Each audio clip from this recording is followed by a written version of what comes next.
తెలియనిది మాటున ఉండే మూగమది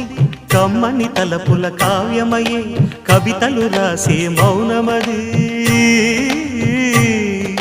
రాగల రోజుల ఊహలకి స్వాగతమిచ్చే రాగమది శృతిలయలరగని ఊపిరికి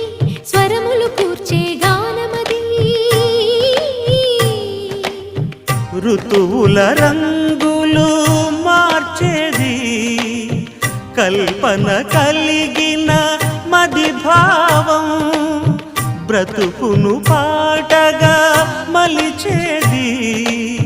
మనసున కదిలిన మృదునాదం